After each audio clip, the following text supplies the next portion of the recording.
Welcome back. We are here for yet another session of reading The Lion, the Witch, and the Wardrobe. I am Candy, the storybook lady. And so, who remembers where we left off? I think we have 4 children eating dinner with beavers in the land of Narnia. So that's a pretty exciting place. Let's see what's happening. Chapter 8 says what happened after dinner. So what do you think is going to happen? What do you think they're going to talk about? So let's start a little bit backwards. Who were the 4 children? Correct, it's Peter, Edmund, Lucy, and Susan. And who went through the wardrobe first? Yes, it was Lucy. Who went second? Yep, it was Edmund. Now, did everyone, when I say everyone, did Peter, Susan, and Edmund believe Lucy when she first told them that she went through the wardrobe?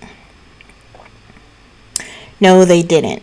And when Edmund went through the wardrobe, was he honest? Did he tell everybody, hey, Lucy's right, there's a world out there through the wardrobe? Nope, he sure didn't. What do you think about Edmund's behavior? Do you think that it was good or bad? Yeah, it wasn't the right thing to do, right? To keep Lucy looking like she was lying and kind of having that secret. Does anybody remember why he was so intent on keeping it a secret? Correct, the White Witch had promised him Turkish delight. Okay, so now we have all 4 of them stumbling into the wardrobe, and they've met these beavers, and they're thinking they're good, at least Peter is, but not entirely sure. And we have Edmund questioning the beavers as to why the White Witch might be bad, because he's still looking forward to some Turkish delight. So, let's see what happens today. And now, said Lucy, please do tell us what's happened to Mr. Tumnus. Oh, that's bad, said Mr. Beaver, shaking his head. That's very, very bad business. There's no doubt he was taken off by the police. I've got that from a bird who saw it done. But where's he been taken to? Asked Lucy. Well, they were headed northward when they were last seen, and we all know what that means. No, we don't, said Susan. Mr. Beaver shook his head in a very gloomy fashion. I'm afraid it means they were taking him to her house, he said. But what'll they do to him, Mr. Beaver? Gasped Lucy. Well, said Mr. Beaver, you can't exactly say for sure, but there's not many taken in there that ever comes out again. Statutes. All full of statutes, they say it is. In the courtyard and up the stairs and in the hall, people she's turned. He paused and shuddered. Turned into stone. But Mr. Beaver, said Lucy, we must do something to save him. It's too dreadful, and it's all on my account. I don't doubt you'd save him if you could, dearie, said Mrs. Beaver. But you've no chance of getting into that house against her will and ever coming out alive. Couldn't we have some stratagem? Said Peter. Couldn't we dress up as something or pretend to be, peddlers or anything, or watch till she was gone out, or hang it all, there must be some way. This fawn saved my sister at his own risk, Mr. Beaver. We can't just leave him to have that done to him. It's no good, son of Adam, said Mr. Beaver. No good you're trying, of all people. But now that Aslan is on the move... Oh, yes! Tell us about Aslan, said several voices at once, for once again that strange feeling, like the first signs of spring, like good news had come over them. Who is Aslan? Asked Susan. Aslan, said Mr. Beaver. Why, don't you know? He's the king. He's the lord of the whole wood, but not often here, you understand. Never in my time or my father's time, but the word has reached us that he has come back. He is in Narnia at this moment. It'll settle the White Witch all right. It is he, not you, that will save Mr. Tumnus. She won't turn him into stone too? Said Edmund. Lord love you, son of Adam, what a simple thing to say, answered Mr. Beaver with a great laugh. Turn him into stone? If she could stand on her 2 feet and look him in the face, it'll be the most she can do, and more than I expect of her. No. He'll put all to rights, as it says in an old rhyme in these parts. Wrong will be right when Aslan comes in sight. At the sound of his roar, sorrows will be no more. When he bares his teeth, winter meets its death, and when he shakes his mane, we shall have spring again. You'll understand when you see him. But shall we see him? Asked Susan. Why, daughter of Eve, that's why I brought you here for. I'm to lead you to where you shall meet him, said Mr. Beaver. Is he a man? Asked Lucy. Aslan. A man? Said Mr. Beaver sternly. Certainly not. I tell you, he is the king of the wood and the son of the great emperor beyond the sea. Don't you know who is the king of beasts? Aslan is a lion. The lion. The great lion. Oh, said Susan. I thought he was a man. Is he quite safe? I shall feel rather nervous about meeting a lion. That you will, dearie, and no mistake, said Mrs. Beaver. If there's anyone who can appear before Aslan without their knees knocking, they're either braver than most or else just silly. Then he isn't safe? Said Lucy. Safe? Said Mr. Beaver. Don't you hear what Mrs. Beaver tells you? Who said anything about safe? Of course he isn't safe. But he's good. He's the king, I tell you. I'm longing to see him, said Peter, even if I do feel frightened when it comes to that point. That's right, son of Adam, said Mr. Beaver, bringing his paw down on the table with a crash and made all the cups and saucers rattle. And so you shall. Word has been sent that you are to meet him, tomorrow if you can, at the stone table. Where's that? Said Lucy. I'll show you, said Mr. Beaver. It's down the river a good step from here. I'll take you to it. But meanwhile, what about poor Mr. Tumnus? Said Lucy. The quickest way you can help him is by going to meet Aslan, said Mr. Beaver. Once he's with us, then we can begin doing things. Not that we don't need you too, for that's another of the old rhymes. When Adam's flesh and Adam's bone sits at Cair Paravel in the throne, the evil time will be over and done. So things must be drawing near therein. Now he's come and you've come.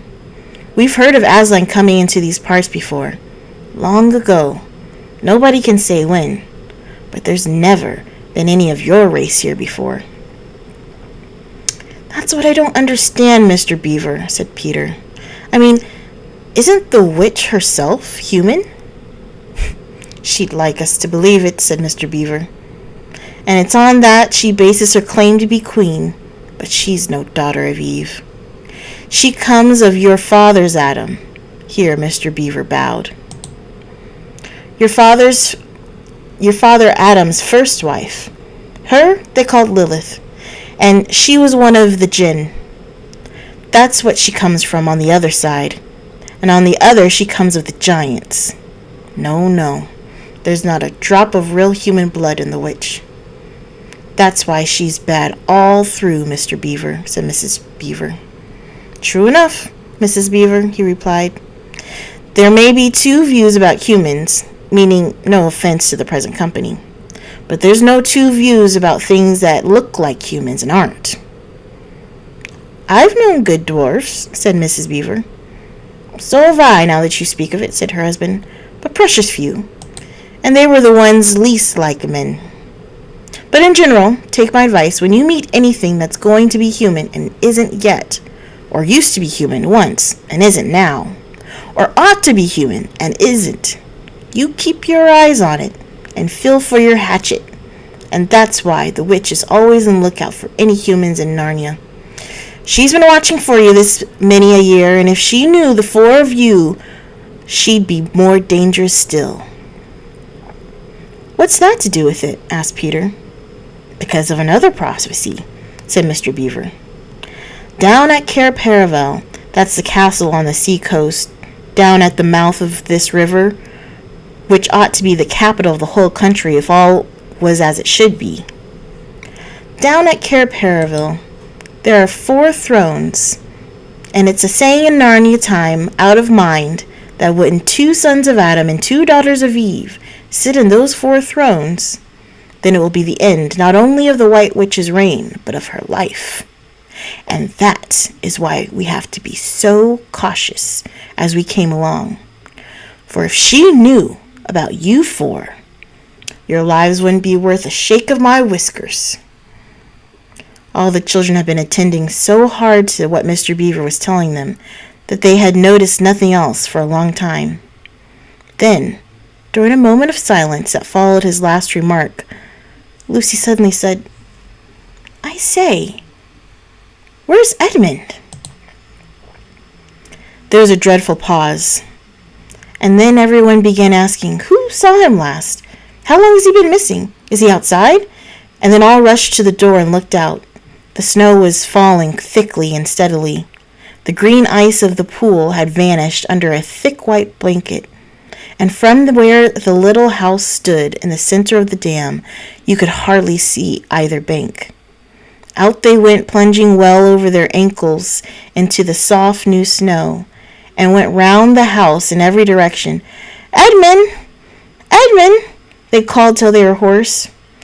But the silently falling snow seemed to muffle their voices, and there was not even an echo in an answer. How perfectly dreadful, said Susan as they at last came back in despair. Oh, how I wish we'd never come. What on earth are we to do, Mr. Beaver? Said Peter. Do?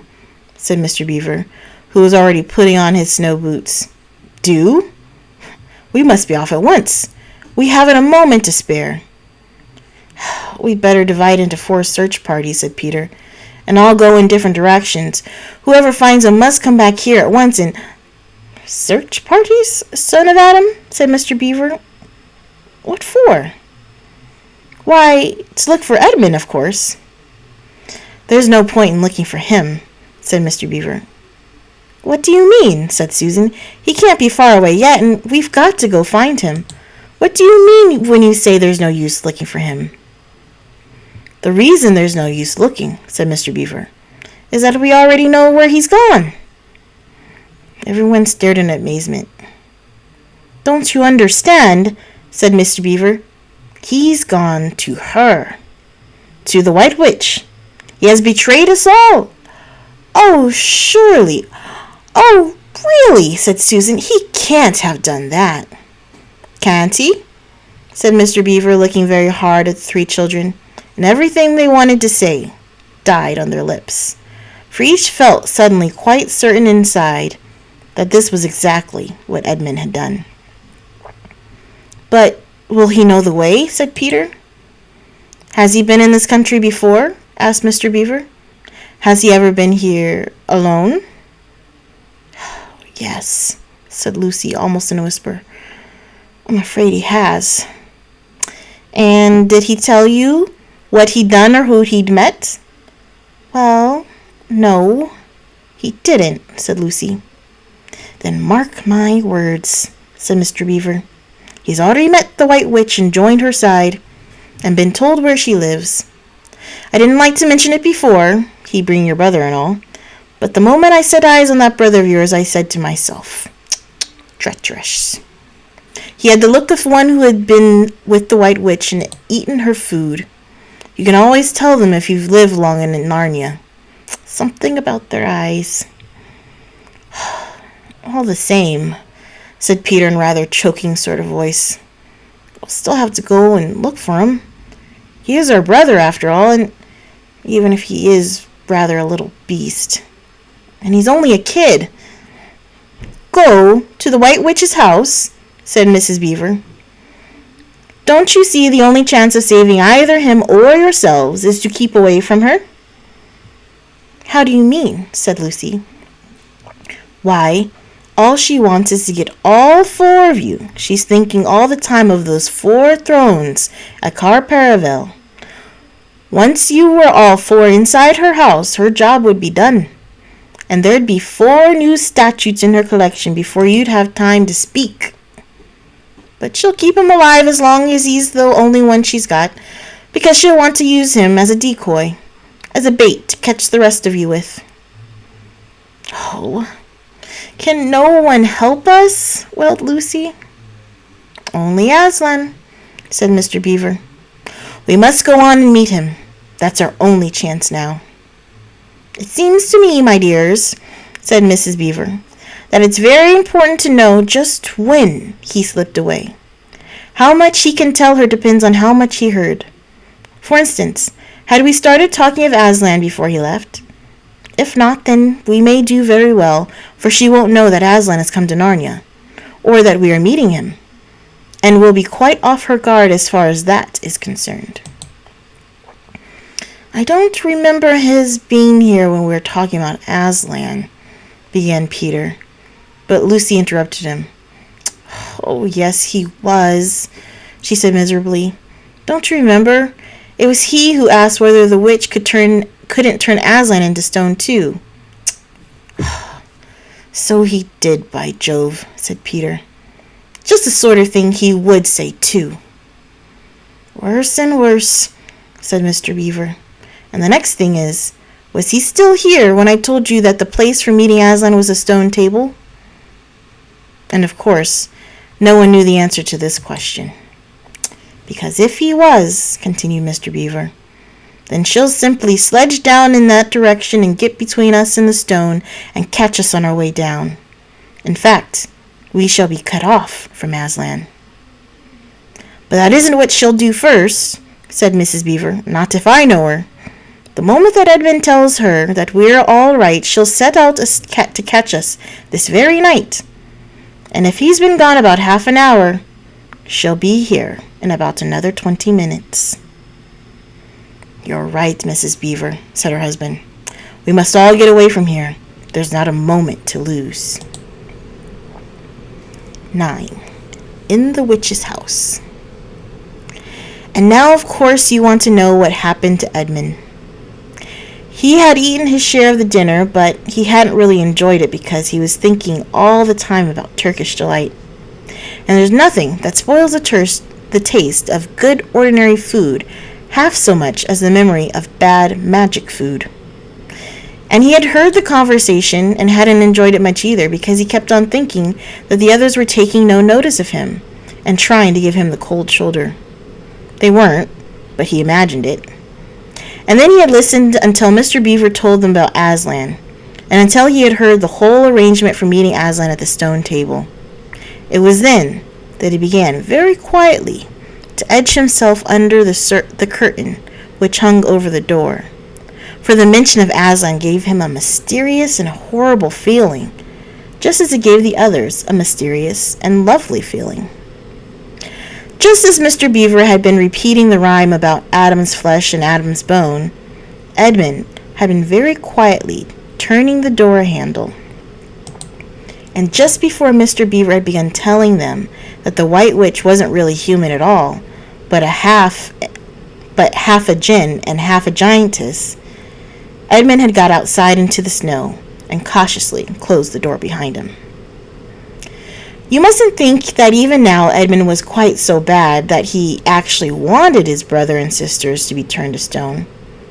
He did want Turkish delight and to be a prince, and later a king, and to pay Peter out for calling him a beast.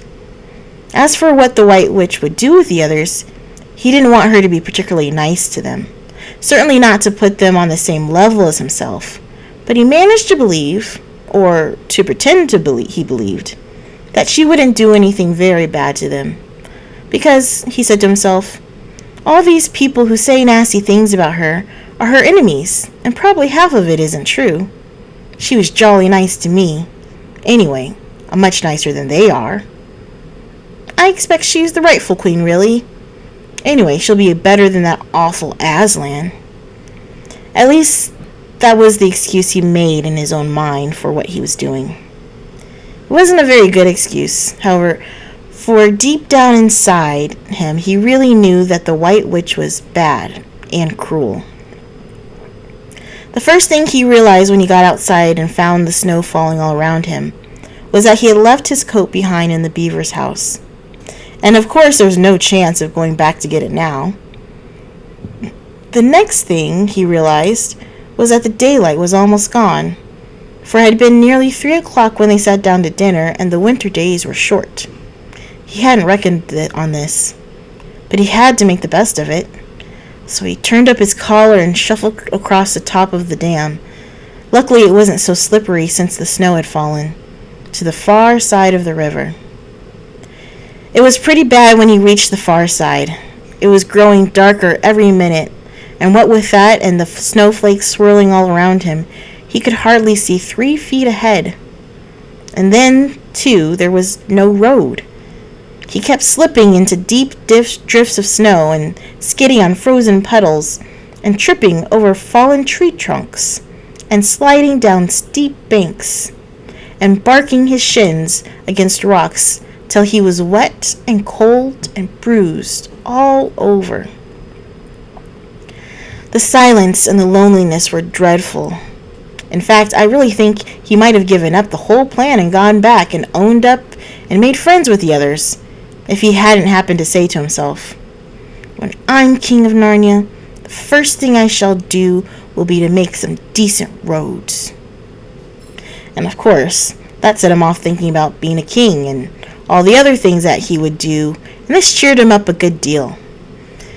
He had just settled in his mind what sort of palace he would have and how many cars, and all about his private cinema, and where the principal railways would run, and what laws he would make against beavers and dams, and was putting the finishing touches to some schemes for keeping Peter in his place, when the weather changed. First, the snow stopped. Then a wind sprang up and it became freezing cold. Finally, the clouds rolled away and the moon came out. It was a full moon and shining on all that snow. It made everything almost as bright as day. Only the shadows were rather confusing. He would never have found his way if the moon hadn't come out by the time he got to the other river.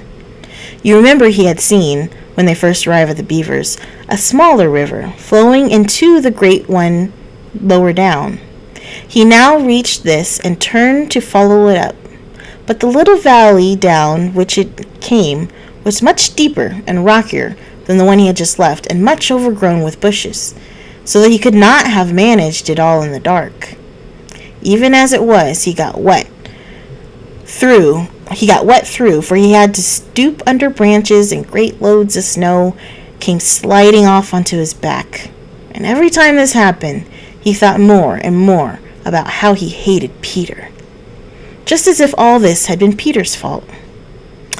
But at last he came to a part where it was more level, and the valley opened up, and there, on the other side of the river, quite close to him, in the middle of a little plain between 2 hills, he saw what must be the White Witch's house. And the moon was shining brighter than ever. The house was really a small castle. It seemed to be towers, little towers with long pointed spires on them, sharp as needles. They looked like huge dunces' caps or sorcerers' caps, and they shone in the moonlight, and their long shadows looked strange on the snow. Edmund began to be afraid of the house, but it was too late to think of turning back now. He crossed the river on the ice and walked up to the house. There was nothing stirring, not the slightest sound anywhere. Even his own feet made no noise on the deep, newly fallen snow. He walked on, past the corner after corner of the house, and past turret after turret to find the door. He had to go right round to the far side before he found it. It was a huge ark, but the great iron gates stood wide open. Edmund crept up to the ark and looked inside into the courtroom, and there he saw a sight that nearly made his heart stop beating. Just inside the gate, with the moonlight shining on it, stood an enormous lion, crouched as if it was ready to spring. And Edmund stood in the shadow of the ark, afraid to go on and afraid to go back, with his knees knocking together. He stood there so long that his teeth would have been chattering with cold, even if they had not been chattering with fear. How long this really lasted, I don't know, but it seemed to Edmund to last for hours. Then, at last, he began to wonder why the lion was standing so still. For it hadn't moved one inch since he first set eyes on it. Edmund now ventured a little nearer, still keeping in the shadow of the ark as much as he could. He now saw, from the way the lion was standing, that it couldn't have been looking at him at all. But supposing it turns its head, thought Edmund. In fact, it was staring at something else, namely, a little dwarf who stood with his back to it about 4 feet away. Aha, thought Edmund. When it springs at the dwarf, then will be my chance to escape. But still, the lion never moved, nor did the dwarf, and now at last Edmund remembered what the others had said about the White Witch turning people into stone. Perhaps this was only a stone lion. And as soon as he had that thought, he noticed that the lion's back and the top of his head were covered with snow. Of course, it must be only a statue. No living animal would let itself get covered with snow. Then very slowly, with his heart beating as if it would burst, Edmund ventured to go up to the lion. Even now, he hardly dared to touch it. But at last he put out his hand very quickly and did it. It was cold stone. He had been frightened of a mere statue. The relief which Edmund felt was so great that in spite of the cold, he suddenly got warmer all over, right down to his toes, and at that same time, there came into his head what seemed a perfectly lovely idea. Probably, he thought, this was the great lion Aslan that they were all talking about. She's caught him already and turned him into a stone. So that's the end of their fine ideas about him. Pooh! Who's afraid of Aslan?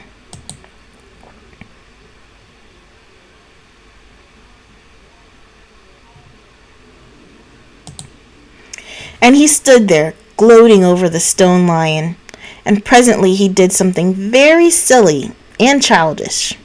He took a stump of lead pencil out of his pocket and scribbled a mustache on the lion's upper lip, and then a pair of spectacles on his eyes. Then he said, "Yeah, silly old Aslan, how do you like being stone? You thought yourself mighty and fine, didn't you?" But in spite of the scribbles on its face and the great stone beast, in spite of the scribbles on it, the face of the great stone beast still looked so terrible and sad and noble, staring up in the moonlight, that Edmund didn't really get any fun out of jeering at it. He turned away and began to cross the courtyard. As he got into the middle of it, he saw there were dozens of statues all about, standing here and there, rather as pieces standing on a chessboard when it's halfway through the game. There were stone satyrs and stone wolves and bears and foxes and a cat-o'-mountains of stone. There were lovely stone shapes that looked like women, but who were really the spirits of trees. There was the great shape of a centaur and a winged horse and a long, lithe creature that Edmund took to be a dragon. They all looked so strange standing there perfectly lifelike, and also perfectly still, in the bright cold moonlight that it was eerie work crossing the courtyard. Right in the middle stood a huge shape like a man, but as tall as a tree, with a fierce face and a shaggy beard and a great club in its right hand. Even though he knew that it was only a stone giant and not a live one, Edmund did not like going past it. He now saw that there was a dim light showing from a doorway on the far side of the courtyard. He went to it. There was a flight of stone steps going up to the open door. Edmund went up to them. Across the threshold lay a great wolf. "It's all right. It's all right," he kept saying to himself. "It's only a stone wolf. It can't hurt me." As he raised his leg to step over it, instantly the huge creature rose, with all the hair bristling along its back, opened a great red mouth, and said in a growling voice, "Who's there? Who's there? Stand still, stranger, and tell me who you are." "If you please, sir," said Edmund, trembling so that he could hardly speak. "My name is Edmund, and I'm the son of Adam that Her Majesty met in the wood the other day, and I've come to bring her the news that my brother and sisters are now in Narnia, quite close, in the beaver's house. She wanted to meet them." "I will tell Her Majesty," said the wolf. "Meanwhile, stand still on the threshold, as you value your life." Then it vanished into the house. Edmund stood and waited, his fingers aching with cold and his heart pounding in his chest, and presently the grey wolf, Margrim, the chief of the witches' secret police, came bounding back and said, "Come in, fortunate favorite of the queen, or else not so fortunate." And Edmund went in, taking great care not to tread on the wolf's paws. He found himself in a long gloomy hall with many pillars full, as the courtyard had been, of statues. The one nearest the door was a little fawn with a very sad expression on its face, and Edmund couldn't help wondering if this might be Lucy's friend. The only light came from a single lamp, and close beside this sat the White Witch. "I'm come, your Majesty," said Edmund, rushing eagerly forward. And we will stop there for today. So, what do we think about Edmund? I mean, we started out making fun of Lucy, and then when he knew that she was telling the truth, he still kind of made fun of her, right? And made her seem like she was crazy, and he wouldn't tell his brothers and sisters the truth. And then he gets to Narnia and he sneaks away from them, only to go back to the White Witch. So why do you think Edmund's behaving this way? Do we think it is just the Turkish delight, maybe? Or was he making bad choices first and then the Turkish delight helped him continue to make bad choices? Why do you think he's making these bad choices? And what do you think is going to happen now that Edmund has presented himself to the White Witch? What do you think she's going to do? Do we think she's going to turn to stone? Or are the beavers right? Do you think she'll use him to try to get to the other kids? And what do you guys think of Aslan so far? So we've heard a lot about him. People seem to think very highly of him. So we'll continue to find these things out and ask these questions next time. But thank you for joining us. I'm Candace, the Storybook Lady, and I look forward to seeing you guys next time.